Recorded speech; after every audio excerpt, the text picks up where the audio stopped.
Electric force versus gravitational force, आइए इन दोनों का कंपैरिजन देखते हैं।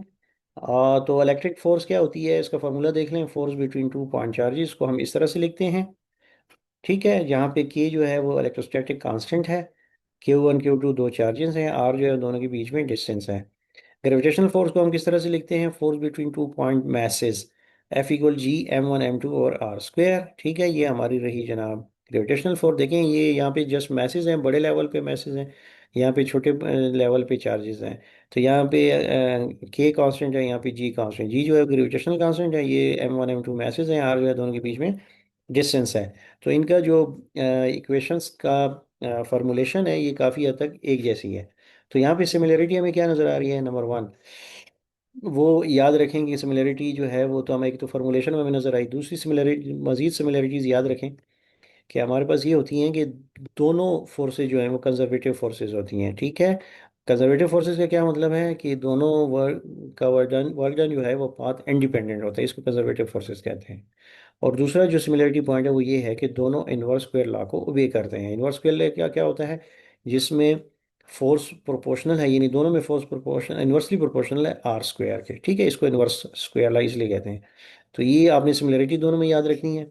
और डिफरेंस जो है वो भी याद रखना है। उसमें पहला डिफरेंस जो है वो नेचर का है। नेचर से क्या मुराद है, इलेक्ट्रिक फोर्स जो है ना उसकी नेचर होती है अट्रैक्टिव या रिपल्सिव, लेकिन ग्रेविटेशनल की सिर्फ एक ही नेचर होती है, वो है अट्रैक्टिव। ये आपने याद रखना है। ठीक है, ये बड़ा इंपॉर्टेंट पॉइंट है। अच्छा, जो मीडियम की बात अगर की जाए तो इलेक्ट्रिकल फोर्स जो है ना डिपेंड्स ऑन द मीडियम। ठीक है, ये मीडियम पे डिपेंड करती है, यानी मीडियम है जिसकी परमिटिविटी होगी और कैन बी शील्डेड, और ये can be shielded not only depends on the medium but can be shielded as well. ये आपने याद रखना है। और ग्रेविटेशनल फोर्स क्या है, ये इंडिपेंडेंट ऑफ मीडियम होती है, कांट बी शील्डेड, इसको शील्ड नहीं किया जा सकता, ये इंडिपेंडेंट ऑफ मीडियम होती है। जबकि यहाँ पे शील्डिंग हो सकती है इस केस में। ठीक है, ये आप बहुत इंपॉर्टेंट पॉइंट है, ये भी आपने याद रखना है। नेक्स्ट है रिलेटिव स्ट्रेंथ। रिलेटिव स्ट्रेंथ दोनों का क्या है, इलेक्ट्रिकल फोर्स जो है बहुत स्ट्रांग फोर्स है। ठीक है, ये आपने याद रखना है, very very strong. Electrostatic constant is large. ठीक है, इसका इलेक्ट्रोस्टैटिक कांस्टेंट लार्ज होता है, यानी कि लार्ज होता है। ग्रेविटेशनल फोर्स जो है ना ये वीक फोर्स है, और इसके ग्रेविटेशनल कांस्टेंट जो है बहुत स्मॉल होता है। ये भी बहुत इंपॉर्टेंट पॉइंट है। जब आप कहेंगे कि वेरी स्ट्रांग, तो इसका मतलब इलेक्ट्रोस्टैटिक कांस्टेंट आप उसका चेक करें, वो उसका स्ट्रांग, उसकी वैल्यू बहुत बड़ी होगी।